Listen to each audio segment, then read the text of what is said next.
Hey there, horror fans, and welcome to episode 86 of Funny Book Splatter, a horror comics podcast brought to you by HorrorTalk.com. I am your host, James Ferguson. This week, I had an awesome chat with writer Dave Dwonch. His work includes Prom of the Dead and the new webcomic Mind Palace, which creates a singular universe of all of Bryan Fuller's TV creations, including Hannibal. Dave has an abundance of stories, and we just scratched the surface in this conversation. I definitely want to get him back in the show to talk some more. Dave can be found online at outofmind.co, that's C-O, not .com. You can find Mind Palace at mindpalacecomic.com, and you can purchase Prom of the Dead at behemothcomics.com. In other news, past guest Mike Garley has returned to Kickstarter for a one-shot digital comic called Our Final Halloween. At the time of this recording, he's only a few days in with over 100 backers and about halfway to the funding goal, so definitely check it out. Alright, that's it for the news and updates this week, so let's dig right into episode 86 of Funny Book Splatter with my guest, Dave Dwonch. I can hear you. Can you hear me? Oh, the magic of science. Oh, technology, don't fail me now. Oh, it's gonna fail. It's podcasting. This is what happens, right? Shit just goes wrong all the time. 100%. Let me tell you, my sobriety has gone wrong. So this isn't fun. That's okay. It'll be good. That'll be good. So a couple of quick housekeeping things. One, how do I pronounce your last name? Dwonch. Dwonch. Okay. Dwonch. Yep. Yeah, it's actually exactly the way it's spelled, and it's a fake name. It was changed when the family came over. It was Czechoslovakian, and they were like Devon, some fucked up word, and one teacher was like bright enough to be like Dwonch, and we were like, yeah, that sounds good. Close enough. So, yeah. So if you Google Dwonches, it's a good looking batch of people. Other than me, it's a really good looking batch of people. Like you'll be like, wow, look at all these porn stars. They're all porn stars. I mean, they're not porn stars. They just look like it. It's pretty creepy. So that must make your family reunions really awkward. So yeah, it's really hard to be attracted to your cousins. You know, you're like, but yeah, all porn stars. But yeah, it's so funny. Like one of my cousins, Lawrence, is he's like a B movie actor / model / fitness guy, and like. I've seen him in some really risque Cinemax shit, and I'm like, oh my god, you are one step away from just like, Pound Town. It's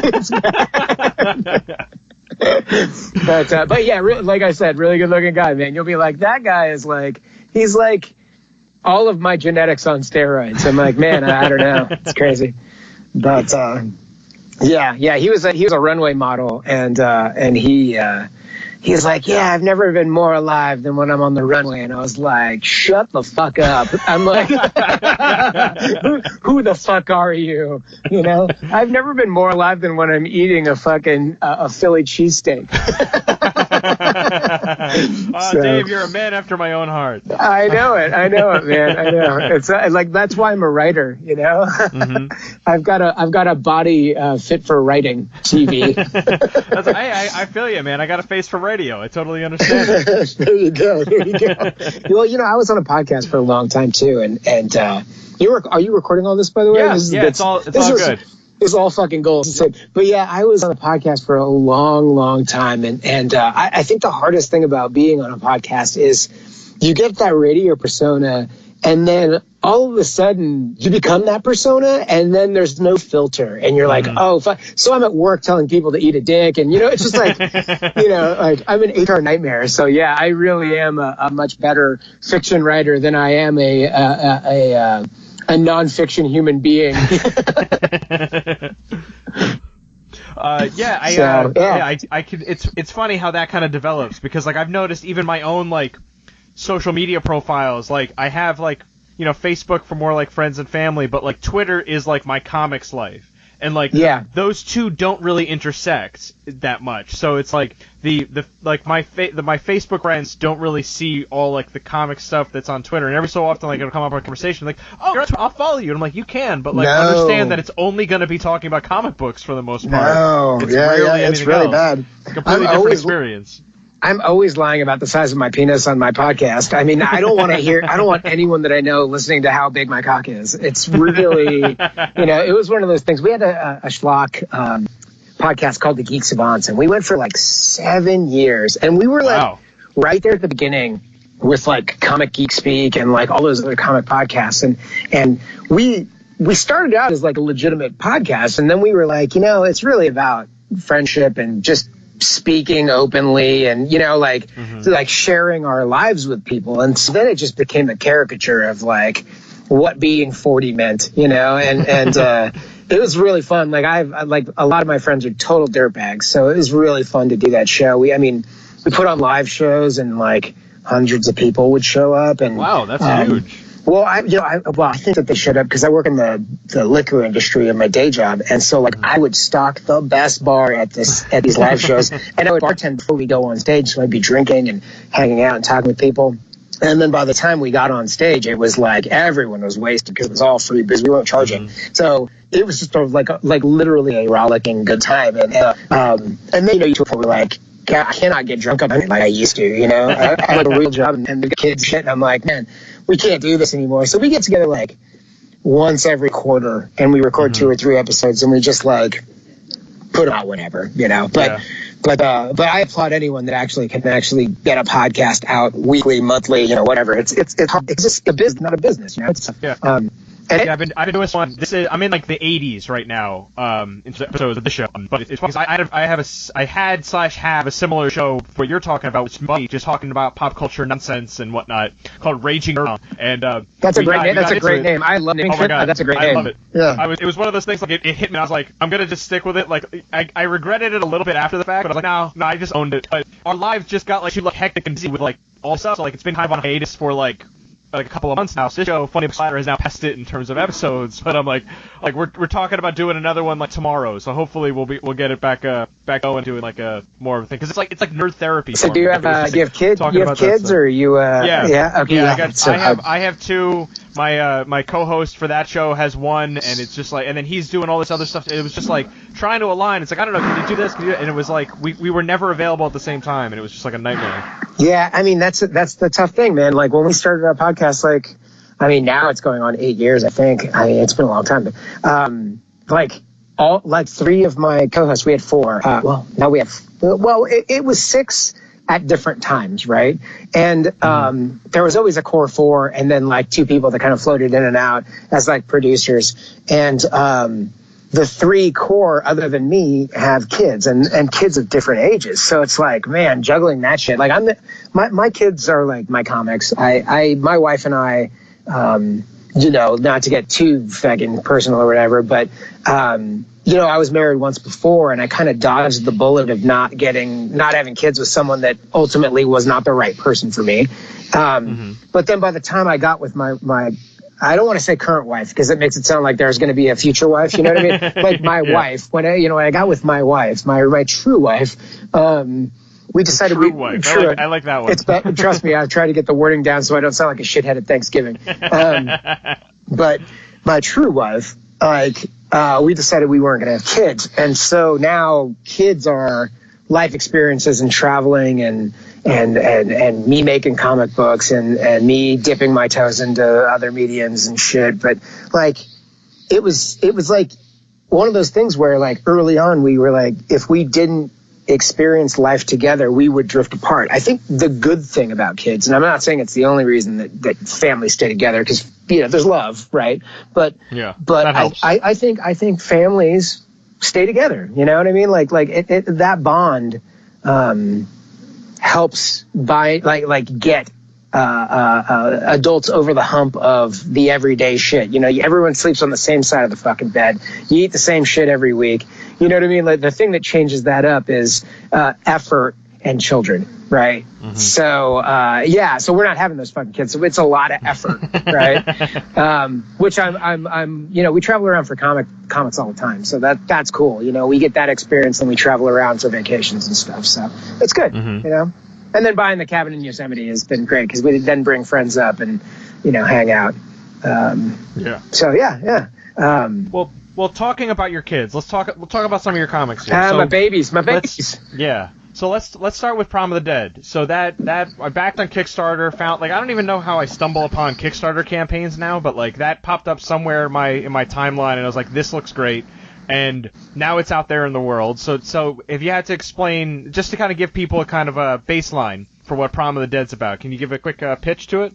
I mean, the easy pitch, like, I'm a writer, so I get into the minutia of it. And so, like, the elevator pitch, if you were stuck in an elevator with me for like 30 seconds, I'd basically say it's, The Breakfast Club meets The Walking Dead.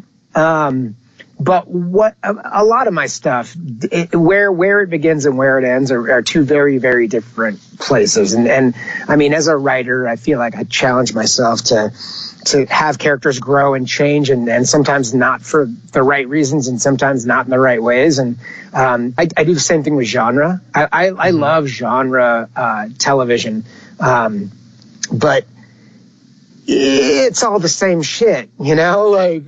If you look at teen dramas anywhere, by the way, and I'm unabashedly a fan of teen dramas. Like, that's the thing. Like, I will watch the shit out of Riverdale for no fucking reason at all. Like, I'm like, wow, it's another reason for Archie to get to take his top off. That happens every episode, and I realize, like, I'm not a 12-year-old girl, but I'm still, like, giddy with the fact that I know why they're doing what they're doing. So it's really fun to watch for me. Yeah. And I loved Beverly Hills 90210 when I was growing up, and Melrose and all that shit.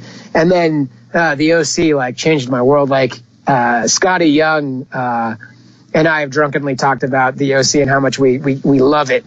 And if people haven't watched it and they like that kind of shit, they should totally watch it, because it's the one contrary programming teen drama out there in the world, and I love it. And I'd never written it, you know, and so I was like, I'm going to challenge myself to write that, but in a horror genre, right? So it's been done a couple of times, but I don't think effectively or with the right budget. And it's just, you know, maybe The Faculty, right? I mean, talking about horror stuff, I thought The Faculty was pretty amazing. But no one had done it recently, and of course I'm like a ska band. I'm like, let's do it with zombies, and then I'm like, oh, everyone fucking hates zombies again, you know. But so I'm a ska band, and then I like write great music. And I'm like, oh, I'm gonna write that one ska album, and then everyone's like, ska sucks. hey, good job, ska band, you know, like, fuck. And then I'm like, oh, maybe I should write a swing album. Yeah, no one likes that shit either. No one wants your big band shit. Good job. Thanks a lot, Bryan Setzer. Yeah. Thanks, Big Bad Voodoo Daddy. You know, like, well, who the fuck are you? But you know, I thought the two combined could make something really interesting. And at the end of it, I don't want to give too much away, but it's very much not a zombie story, and it's very much not a teen drama. You know, by the end of it, it's... Yeah, that's one thing that I liked a lot, because it's like, you think you kind of know where it's going. It's like, okay, you see Prom of the Dead, all right, it's zombies, got it, but it is not that... At not all. What you think it is. Not at all. It takes, like, a really cool turn, and it's like, oh, this is interesting, and then there's layers to it, because it's not just the villains that are out there, or the villains, you know, like the monsters or whatever that are out there. There's more to it between, like, the turmoil between the different characters. I mean, Prom is obviously, like, a very high-strung time, and then you throw this on top of it, and it just becomes, like, tensions flaring, emotions going all over the place. Right. There's a bit, I mean, and, like, you think about, I mean, you watch, like, because I'm a nerd that loves teen dramas. Like, Mean Girls is very, very effective. That's a really good movie. And you watch something like that, and you're like, yeah, in a survival scenario, kids would be the most savage motherfuckers you would ever come across, because they're already clicked up. You know what I mean? Yeah. So you put them under more pressure. You're getting, and I did this thing in about 3 issues worth. It's a graphic novel that's 3 issues worth, and I think I got to where I needed to go. But I would have loved to have, like, an ongoing, like, Morning Glory series where I got to really delve into these characters. The good news being that I'm going to delve into the remaining characters after this horrific thing happens in future volumes. So in a way, I get my cake and I eat it too. And I think it's punchy enough for people to really gravitate towards and be interested in what happens next. But, like... Man, I really could have wished I sat with Brad a little bit more. You know what I mean? Like there are certain characters, because what I loved about writing it was taking the archetypes and making them the exact opposite of what you think they are. Because really, I think that people and teenagers, and I mean, just humanity itself, it gets a bum rap. I think everyone gets thrown into categories, whether it be racially driven or religiously driven, or, hey man, fucking human beings are human beings, like we all want the same thing.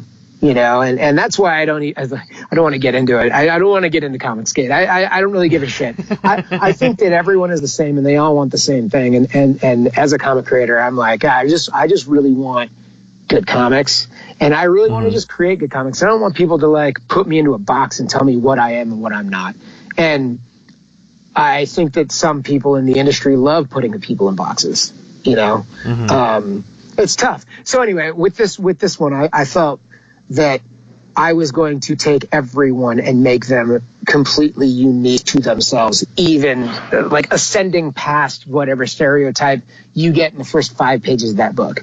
And the same thing with the story. You're gonna see it and you're gonna say, oh, I'm putting this in the box of zombie survival. And then you're going to read it and go, this is not at all zombie survival. This is invasion, So, yeah. Yeah, and not only that, but like I like how you pointed out that one thing about like, oh, I wish I could have done more with Brad. Like there are characters in here where you're like, all right, this guy's a main character. Oh shit, no, he's not. Like it's almost like a Game of Thrones little thing. Like this is obviously our hero. Nope. Right. That guy just got eaten or something like that. It's like you get attached to certain characters, and it's like that perfect aspect of the slasher genre where it's like no one is safe. And anyone you think like, oh no, that guy's got to continue on, like no, there's no guarantee that any of these folks are going to make it out. And I think that that's the thing about like slasher stuff. I love slasher stuff, but I'm like it's so weird. I'm a horror fan, like I'm a Nintendo fan.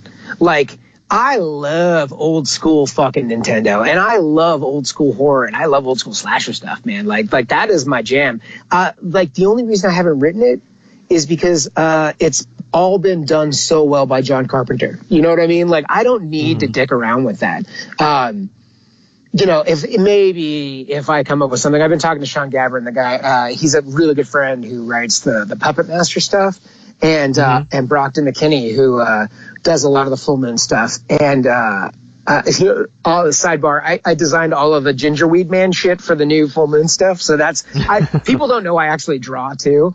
But when someone needs something fucked up, they're like, yeah, get Dave on it. He's fucked up.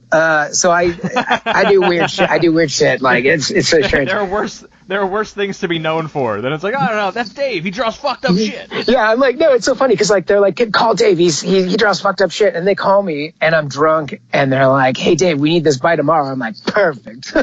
Here you go, guys. Here's that fucked up shit that you want from me. I'm drunk. But the thing about where were we? Jesus Christ, that was good. We talked a little about horror. We're talking slasher stuff. Slasher stuff. Yeah. I mean, I think the best turn on slasher stuff recently was Cabin in the Woods. I thought that's a good turn everything on its ear movie, and I think that I think that's the same guy that did Cloverfield and Joss Whedon, and I think that those guys know what the hell is up. But what they did well with that movie is build up the characters to the point where you're like, none of these people are expendable, you know?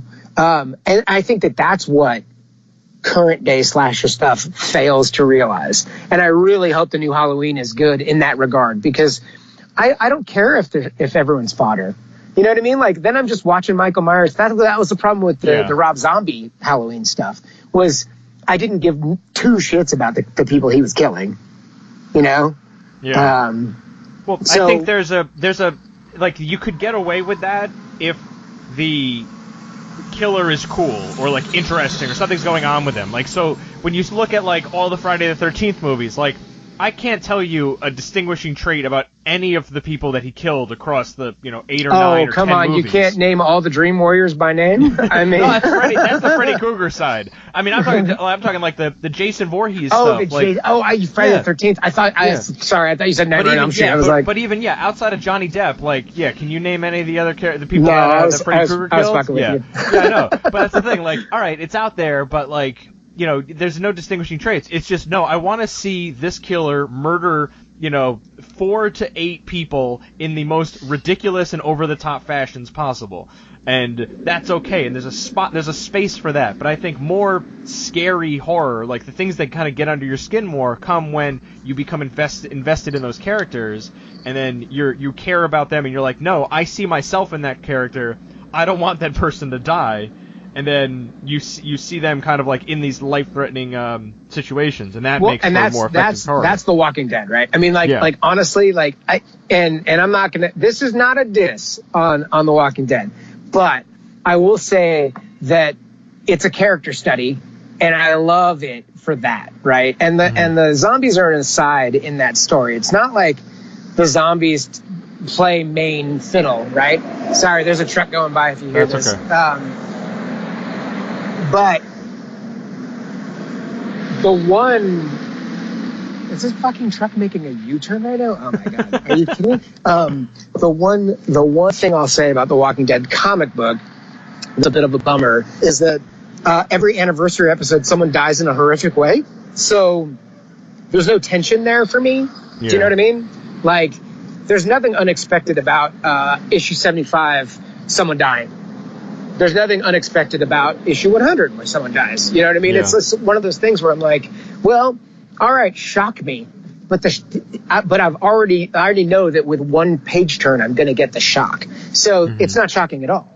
It's somewhat expected. You know? I think that The Walking Dead also does is like they'll have episodes and issues without even featuring a zombie, and then all of a sudden you're like, oh yeah, I forgot they're in this zombie apocalypse thing. Like they can pull that on and have an effective story that is riveting and like pulls you in and can still be life-threatening without ever featuring a zombie.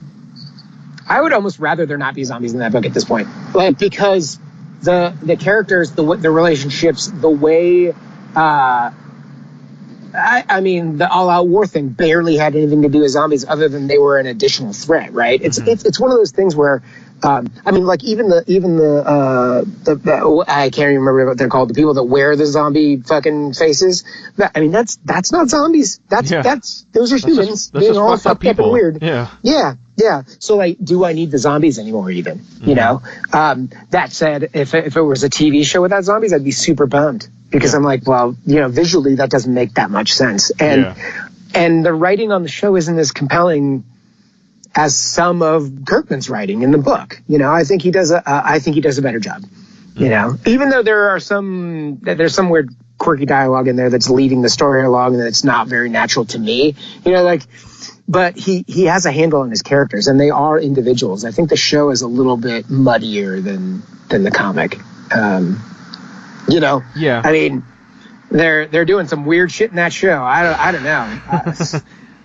I don't know what's going to happen. I fell off the show after like the second or third season, and I've actually I've fallen off, although I intend to catch up with the Walking Dead comic. It's just one of those things like I'm like at least 50 or 75 issues back now, and I'm like I have so much else to read. Like I mean, that's a really long shit you got to take to fucking catch up, dude. That's like it's like one of those compendium things. Like I'm gonna get like really backed up to be stuck on there. It's like, well, got nothing else to do. Ferguson's asleep on the toilet again with this giant tome. It's rough. I get it, and like, I mean, comics are tough too. You know, like. What makes Prom any different to the normal person that's looking at it to say it's not just a zombie thing? You know, like you got to really go out there and pound it. I mean, like it's the first part in a trilogy called Spores, and for me, hindsight being 2020, I wish I just called it Spores because at least then it's different than what you would assume Prom of the Dead is. But I think Prom of the Dead is so clever, I got to call it that. You know, like it's so good. But you know, you've got to educate consumers and readers because there's so much good stuff out there. And like, you know, I know if I could go online Webtoon and read thousands of comics for free, and at least an eighth of them interest me. You know, so it's a tough business, the business of comics. Yeah. But how did you land on? I mean, you landed on Kickstarter ultimately with this book. So, like, clearly you found an audience, you were able to bring them there. I mean, you obviously have other work, so you're able to tap into your existing audience and whatnot, but, like, how was that experience of jumping onto Kickstarter? Well, I'd done a Kickstarter before, and I did another horror book. It's actually, like, I like to say it's horror light. I did a book called Cyrus Perkins and the Haunted Taxicab, and prior to that book, I had done an all-ages book for Scholastic called Vamplets, where it was an existing property, and they brought me in to co-write it with the creator of the toy line. And if there's anyone out there with, like, little kids that, like, want them to get into horror stuff, check out Vamplets, the toy line, and then later the books. Action Lab just released, I don't know if it's a one-shot or something, but they just released a Vamplets comic. Yeah, I edited that one. So early on, I was brought in as the writer because the creator had never written a comic before. She'd written novels, but she'd never done what needed to get done on the comic page. So I was brought in, and we went to dinner in 2009, 10, something like that. That was a long time ago. I saw their booth at San Diego, and it was like a little mini graveyard with all these little baby vampires and stuff, and like baby werewolves. It looked super cool, and I was like, wow, the line around the block to get these things. I mean, like, it was like insane. So I was like, I need to get me some of that. So I went and talked to them and said, have you thought about a graphic novel? Yeah, we thought about it, but we don't really know. Yeah, yada, yada. So I was like, well, let me get my CEO. So I founded Action Lab Entertainment back in 2009, 10 with like five just really good dudes. And at the time I was the creative director. So I was just finding cool shit to publish. So I found Princeless. We got Eisner Award nominations for it.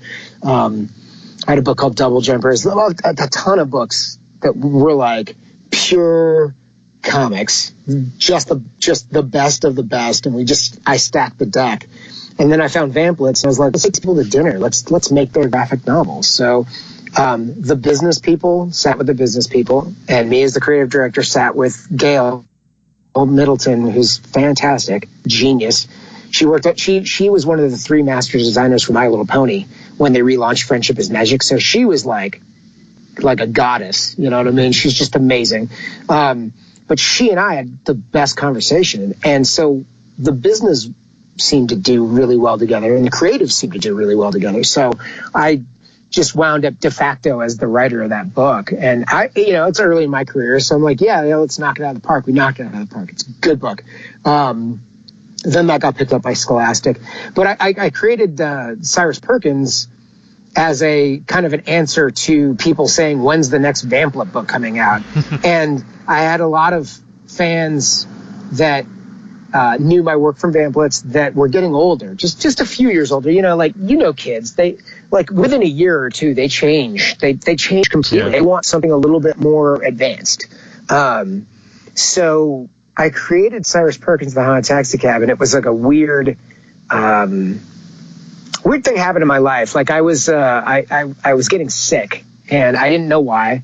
And one day I left work. I thought it was food poisoning. I went home and just got deathly ill. And I sat on it for a couple days. I couldn't eat anything because if I did, I'd vomit or worse. I don't want to go into worse, but it was terrible. Like one day I felt better. Like I was like, I can get out of bed. I got out of bed. I went to Jack in the Box and I ordered an ultimate cheeseburger, some curly fries, and an egg roll. And I went to the Safeway. I got a cake, and I ate all of it. And I seriously vomited rainbows. It was like the worst thing I'd ever done. And men are weird, proud, stupid individuals, and ask any man to ask for directions when they're lost. They won't do it. They're just fools. They'd rather be lost than ask anyone for help. So I sat in bed for another 3 days, and my ex-wife called, and she was like, dude, you don't have food poisoning. This is something serious. You should call the helpline. So I called the helpline, and they were like, yeah, dude, this isn't food poisoning. You're in serious trouble. We'll call an ambulance. And I had heard horror stories from Yeah, I had health insurance, but I was kind of delirious at the time. And they, I've heard horror stories where like, yeah, you get a bill for $10,000. Like after you get driven to the hospital, like it's a 5-minute drive and it's $10,000. Yeah. So I was like, I'm not fucking getting in a goddamn ambulance. It's not happening. And then they were like, well, then fuck it, call a cab. And I was like, well, fine, I'll call a cab. So I called the cab and I got into it. And I like crawled into it like I looked like a golem. I mean, it was like I literally was like my patience. It was really bad. And I got in and I just said hospital and I passed out. Mm-hmm. And I woke up to him screaming at me like, which hospital are we going to? And he's running red lights. He's doing all this crazy shit. And I was like, Kaiser. And then I said, if I die in this taxi cab, I swear to God, I'm going to fucking haunt it. And and then I woke up out of surgery and it turned out my gallbladder had failed. So it was distended and it was the size of like a softball and it was going to explode. And had it exploded, I would have completely died within a minute. But the joke always stuck with me. Like, why hasn't anyone ever done a haunted taxi story? Like, people get shot or, you know what I mean? Like, shit goes down all the time and you've got to get somewhere. And I'm sure someone's died in a car. Like, why has no one done that story? So I wrote the story about a little kid that dies in a taxi cab from a gunshot wound. And then he winds up haunting the driver into solving his murder so that he can go to heaven or whatever, you know? And then as the story like onions out, you're like, well, wait a second. Why did that kid have a gunshot wound in the first place? Like, is he a good kid or is he a bad kid? Like, is he going to go to heaven or hell as the story unfolds? I have no fucking idea. So I did that book and I did it as a Kickstarter. And my artist, Anna Lencioni, who is amazing. Like, she has since moved on from, to greener pastures like Sony and DreamWorks. And, she's at Warner Brothers now. She's just a gangster. But I called her and I'd worked with her on a project for the NFL. Like, we did this short run, a football comic. It was weird. But she was like, Dave, you called me. And I said, yes, I called you. What are you up to? And she's like, well, I just got out of a coma. I was like, wait, what kind of coma are we talking about? And she was like, well, I've been in a coma for a month and a half and I had a blood clot that went into my brain and it shut me down for a month and a half. And I was like, well, I got a comic idea for you. And it's this, because I was broken and this was born out of me being, it was inspired by like, an ailment, a pain. And he was like, I can get behind that. I'm in. So she did. She killed it. But we kickstarted that because I couldn't afford to pay her. And, it was my first little glimpse into how to run a Kickstarter. And I think since then I've gotten better at it. And I've consulted other people on how to do it. And, it's hard. It's like a sprint. You do it for like a month and it's like the most important thing that you could ever do in a month. And if you don't deliver on that, then you're just a big piece of shit, So you just have to plan it out so that you don't at the end of it think I'm a big piece of shit, Because how many people how many Kickstarters do you look at and then say, yes, it's worthy of, backing or... I look at a bunch. I look at a lot, and then I tend to be, especially if it's something that's like a new creator I'm not familiar with, I'll go the digital route because that's usually cheaper. So if they don't have a digital option, then I'm out right off the bat. And then I look at it like, all right, have they made a book before? Does the art look halfway decent? I never look at the video, but if I look around at it and if other people I know who I follow on Kickstarter, if they've backed it, I'm like, all right, I'll take those into consideration. But if it's like $5 or under for a single issue of a comic for a digital copy, I'm usually okay to throw it in there if it looks halfway interesting and halfway decent, especially if they're it's 90% of the way done.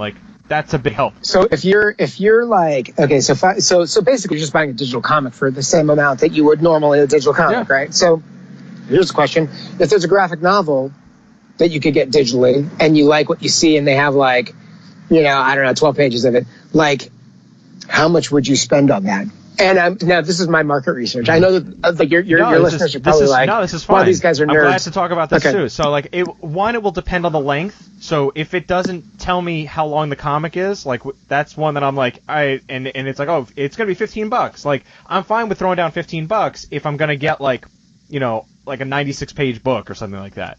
If it's right, so it literally is. You would actually so basic. What I'm hearing is cover price on like if it's a regular trade that you can get digitally for the price of a print trade, you'd be okay with it. Yeah, because that I'm okay with. Because so long as it is a regular trade, like I have limits. So if it's like, oh, it's a single issue and it's $6 for a digital copy, I'm out. Like that $1 more, like $5 is my maximum level. The moment it's like $6, that's what sucks when it's like.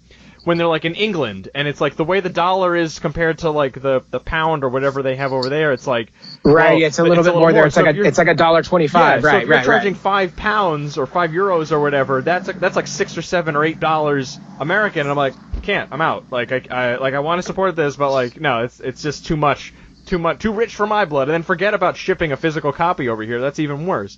So yeah, I look around for that, but yeah, I will look at the comparative. So it's like 48 pages, and you want to charge me $12. I'm like, all right, you're adding a few more pages, but like $12 for it's almost 2 issues. Like, it's a little much. Yeah, so with me, and this is just for people that like that for the 3 people that give a shit, I'll drop a little wisdom. So what I do with my Kickstarters is what I'm going to do, knowing what I know from Cyrus Perkins and knowing what I know from Prom of the Dead, the way I like to run my Kickstarters is I like to plan out a full trade paperback, a full story, because honestly, if you're a professional or you want to be, and you're going to do conventions, right? Everyone does conventions. Selling issues sucks. It's really fucking hard. Yeah, that's what I've heard. Think about it. Like you're selling a $4 tchotchke to someone, right? Mm-hmm. So like, they'll buy the first one to try it for $4. Are you ever going to see that fucking person again? Maybe not. Yeah, I mean, like, probably I not. think you hear, like, the great stories are the ones that, like, I bought the first issue, I went home and read it, and then I came back the next day and I bought the next one. And like, that's great, but, like, how often does that really happen? And never. And you could give someone, you know how many business cards or postcards I give out at conventions all the time and no one ever goes to my website? It's because it just ends up in the bag. Mm-hmm. And then at the end of the weekend, they're like, what the fuck is this? Yeah. Like, I don't even remember who this was. So fuck it. And I'm going to toss it. Dude, people give me their cards at conventions and I'm like, wait, who is this again? I don't remember. Like, I have stacks of cards just like everyone else, right? So the comic book is the same thing. It's like, it's that first issue is the calling card to say, hey, remember me, right? But if you liked it, I mean, I've been very, very lucky in that people come back to me at shows, but not everybody, right? So single issues are like a loser's prospect, because ultimately I have to then make issues 1, 2, 3, and 4. And issue 1's going to sell really great. And then I'm carrying around these single issues to conventions for 2, 3, and 4 that no one wants to buy. And then I'm just carrying them around, right? So for me, a Kickstarter is defined as this. It is the pre-order for the graphic novel that I have planned out because I've worked in the business for a long time and I know how to manage like a creator's budgets, all that stuff, right? So I know how to make it work. And I offer up a single issue. And that first issue is never, ever going to get reprinted again. So if you want that, it's $20. But guess what? If by chance, which, you know, like I don't want to say that this could happen to anyone, but hopes and dreams, it gets made into a TV show or a movie. You're like one of 200 people that have the one first single issue for this book.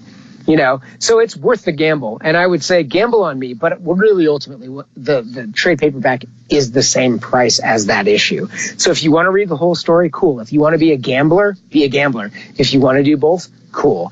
But I give you the option to do all of these things because the comic book industry is full of people that want to read the trade or read it digitally or gamble on that first issue or, you know, or whatever, right? So I feel like that's the way you work a Kickstarter, in my opinion. I would never try to do a Kickstarter for Prom of the Dead #2. Yeah, do you know what I mean? the single Like that issue. doesn't sound right. It sounds stupid. It sounds like I'm going to the well. Well, what I like about what you did with the Prom of the Dead Kickstarter was, all right, the Kickstarter was for the full volume 1, but somewhere along the line, like, all right, you were still finishing up the first volume, but you're like, hey, Kickstarter backers, here's the first chapter, and you sent out like a PDF of the first chapter of it. So it's like you can get a taste of it, you get an understanding of what you're in for, and that way kind of like holds people over if they were like, man, I backed this thing. Where's this book? I'm waiting for this book. But that way they kind of get that taste. You're like, okay, cool. I see. I got this kind of exclusive look that only these people are getting. Plus that gives you something that you can then send out for like whether you do like a mailing list or a sample or something like that of like, hey, check out the first thing, buy the full trade here. That was a nice way to kind of set that up. Well, I like that. That was also like, not, yes, it was by design, but also that Santiago is a fucking monster. My collaborator on Prom of the Dead is one of the fastest artists I've ever worked with. Super positive, super like collaborative. He's really amazing, and I don't think he gets enough credit because we're working on a webcomic called Mind Palace, and he is destroying it. Like really killing it, and this is just what we're doing for fun until like I come up with the script for volume 2, which is a little bit more daunting because like I knew what the setup for Prom of the Dead was going to be, but like the world that we're creating is so deep that the next volume has to be pitch perfect for it to work, because after I switch gears, like you're in for like a fast lane kind of, breakneck Fury Road style fucking thing, So I got to deliver. And I know he's willing to do it and ready to do it, but we had this other idea that I was like, man, let's do this other idea. so we're messing with that. And I started out as a webcomic artist writer. So going back and doing another webcomic is interesting and fun. I mean, it's like there's no expectation on what we're doing, and yet we're getting like crazy amounts of people that are into it. So we're stoked. Yeah, let's talk about that real quick. So the Mind Palace is it's I want to make sure I describe it correctly, but basically it's all of the things that Bryan Fuller, the TV producer, writer extraordinaire, has created, all, and whether they were short-lived or not, all living inside his head as like different characters all fighting it out, basically. Yeah, so not so much fighting it out, but I'll say this. So as an indie creator, I've created a bunch of shit. Not shit, like a bunch of good stuff. Yeah, so the thing about being an indie creator is a lot of it is short-lived. A lot of it is like, coming from the creative director side of it and working with Action Lab, anytime any creator that knows what's going on pitches something to a company, they say it's 4 issues with the option for more. When I was breaking into the industry, with my buddy Justin Greenwood, who works on a book called The Last Siege at Image, and he's worked on The Fuse and Wasteland for Oni and Resurrection for Oni, and then he did Stringers. He's done a ton of stuff. He did the Hamilton bio hardcover graphic novel. He's amazing. He and I pitched a book called The Ring to Oni years and years and years ago, and I said, this is a 24-issue thing. So they were like, we like it, but can you make it 4? And I was like, fuck. And I literally was all, fuck you. No, it's 24. And then, then I go to the business side of things, and I'm like, man, there's no way that I would commit to 12 issues or something, 24 issues or something. Like, give me 4, and I'm gonna see what I can do with it, right? So I've had a lot of 4-issue things come out that, well, actually not recently. Recently, like, all of my stuff's been ongoing, which is good. But early on, there was a lot of 4-issue things where I was like, man, I got so much potential to make more of this thing, and it gets canceled because the publisher, the audience, someone says we don't want it anymore, and then it goes away. But I've always had them in the back of my head, and I just thought Bryan Fuller's had such an interesting career, and I've been a super fucking fan of his stuff for like years. Like, Hannibal is one of the best shows, if not the best show ever made. When I was watching Wonder Falls and Pushing Daisies, I thought they were fantastic and genius. And I didn't watch Dead Like Me until a little later. Like, I'd watched those and then I found Dead Like Me, and I was like, yeah, it's a pretty good show. But it's a show that he left after 5 episodes, and then he did American Gods, which is amazing, but he left after, I think, season 1. And it's like, Bryan Fuller's so full of potential that gets cut. Yeah. Like, what does that do to your psyche? What does that do to your love? Like, you can't, like, in my mind, like, I love my characters and I can't let go of them. So I thought, wow, this guy has created some of the most memorable characters in history. Like, or television, let's say television history. All right. I'm sure there's plenty of remarkable characters that writers have written. In television history, Bryan Fuller's created some of the best, right? So I just thought, it's kind of neat if Bryan Fuller has a pocket in this subconscious mind where they all live. They all live in like a bed and breakfast, and they all have different jobs. Like, Hannibal's the executive chef, and Ned from Pushing Daisies is the pastry chef, and Jay from Wonder Falls runs the gift shop, and Alana Bloom from Hannibal is the IT person. It's just, like, it's what they did in their shows, but in his mind. So it's much smaller, and fucked up shit happens. Like, these characters are like human, but they're also not necessarily now being controlled or written by Bryan Fuller. They're writing themselves. So shit's going to go wrong, It's really an interesting study, because I've worked for other companies, and I've worked on properties that have individual unique voices, but I've never taken someone's characters, multiple characters from multiple shows, and written them together. So it's really freaking weird. And because Santiago is a monster of an artist, he's caught up to me, and now the pressure's on me. At first, it was like, hey, I've got 24 pages. Let's do this.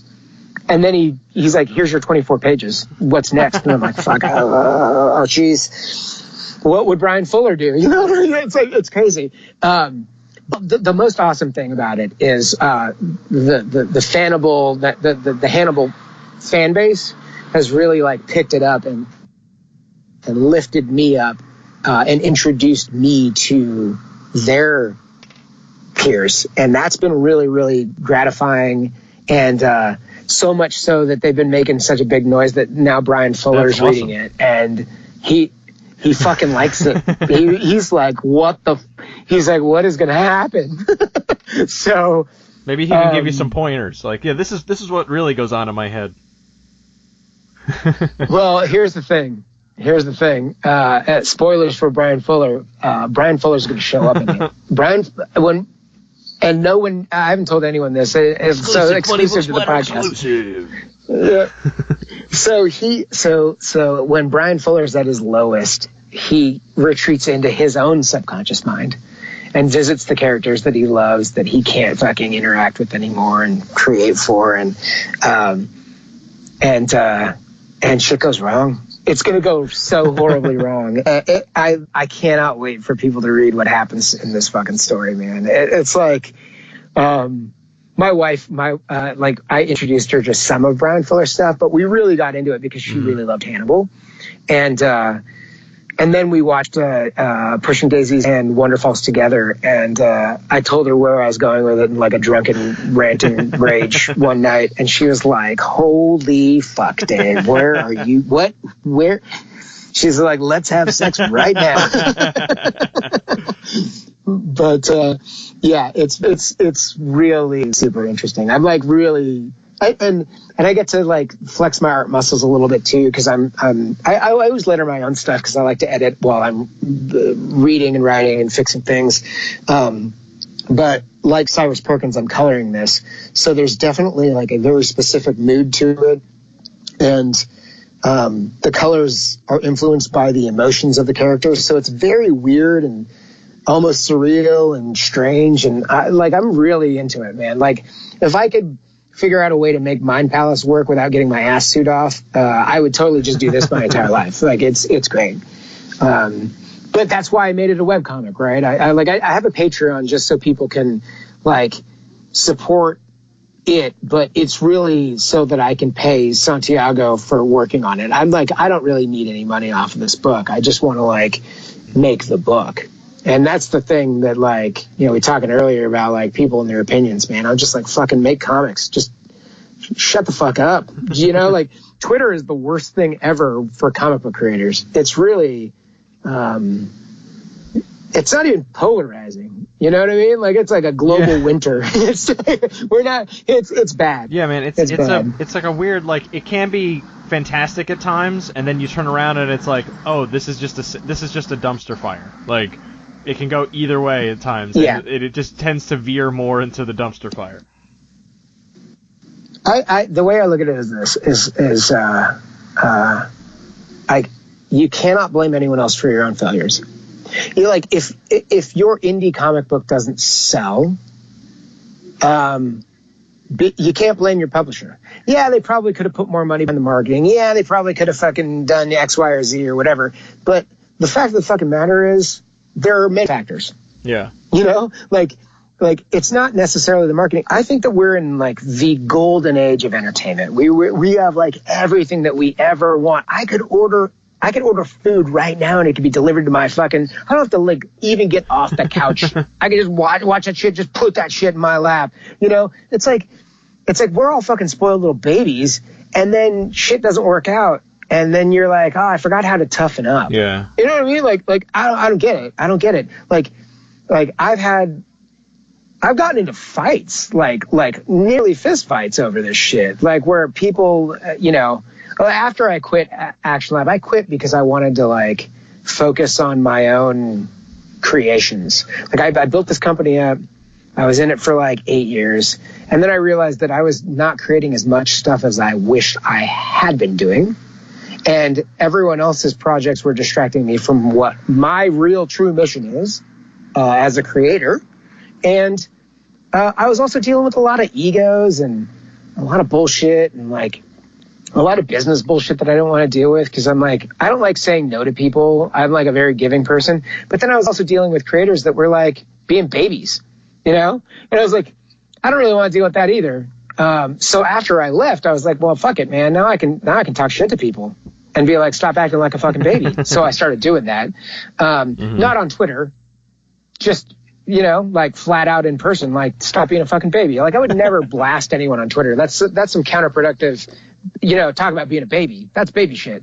But, you know, I've gotten into it with creators where I'm just like, look, you want to blame some evil empire called a, you know, Action Lab or a Boom or whoever the fuck it is. You can blame your publisher for a ton of shit.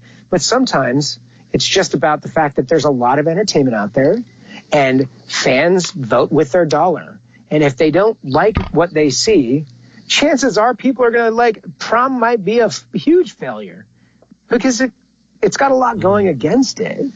But if you read it and you become a fan, you will want the sequel. Great. I'm going to make the sequel regardless because I'm in the business of making comic books. I'm not really necessarily, like, I don't want to be homeless and destitute, obviously. But, like, my mission is to make comic books, you know? I was just reading some tweets from Norton. People were, like, asking, have you ever had moments of doubt? And he was like, even if I had moments of doubt, I've always known that I want to be a comic creator. And I 100% agree. He's like, even if I was like not doing this for a living, I would still be making comic books. And I'm like, amen, brother. That's it. Yeah, really. You know? That's awesome. So, like, and it's like such a good attitude to have about it too. Oh, it's not even, is it done? Finish it. Here. I'm going to finish it. So my buddy Ernesto is out here. So we're recording, I know. But they're bringing drinks out here because I'm out on my deck, and they're like you're.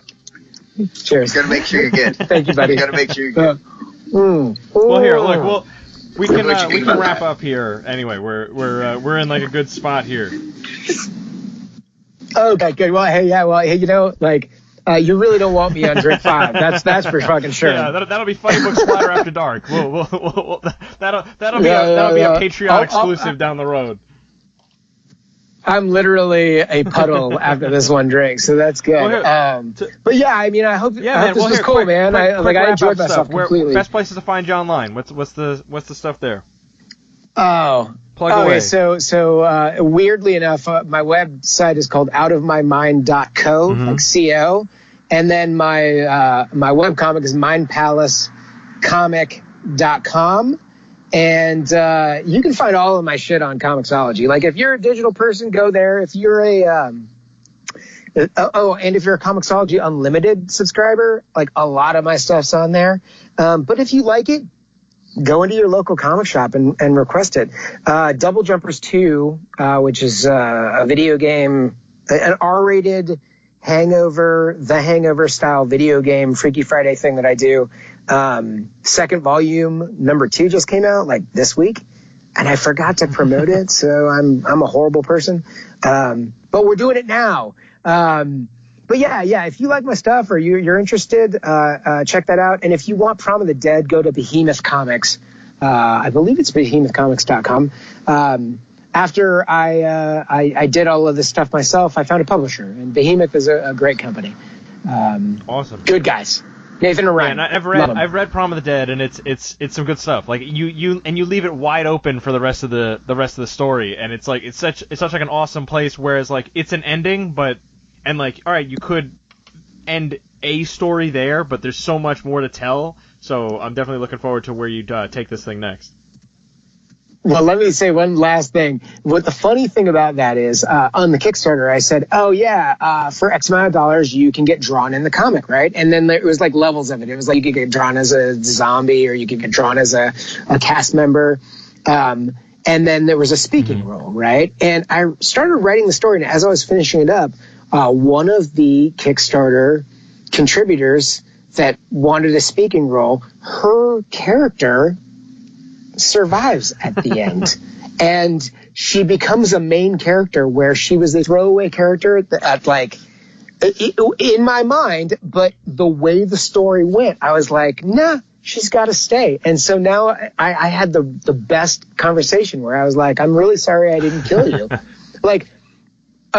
So I got optioned for a TV show for Cyrus Perkins, the Haunted Taxi Cab, and the producer was one of the people that threw down for a speaking role, and he was like, just kill me in the most horrible way. So read that, and you'll be like, Ken Franchi is dying on camera. It's pretty funny. He's like, when we make this into a TV show, he's like, I definitely want to die on camera exactly the same way. So really funny stuff. But dude, thank you so much for having me, and hopefully we. Awesome. Well, like I said, keep podcasting. If you ever want me back, you are more than welcome back. This was an awesome conversation, dude. Definitely great stuff. Yeah, bro. Throw me a topic. Like, if you're like, let's talk about slashers, we could just go to town on it, or even like horror video games or something crazy like that. I'm in. All right, man. I'm all about it. We'll definitely stay in touch for that. So here, just to wrap it up, that has been an episode of Funny Book Splatter. I've been James Ferguson with my guest Dave Dwonch. You've been listening to Funny Book Splatter, a horror comics podcast brought to you by HorrorTalk.com. We've been bringing you the best in horror since 2002. In addition to comics, we cover movies, TV shows, books, and video games. We've got news, reviews, guest features, interviews, unboxing videos, and much more. Be sure to sign up to Steve's Deals newsletter to increase your horror collection without breaking the bank. Check us out at HorrorTalk.com and at HorrorTalk on Twitter.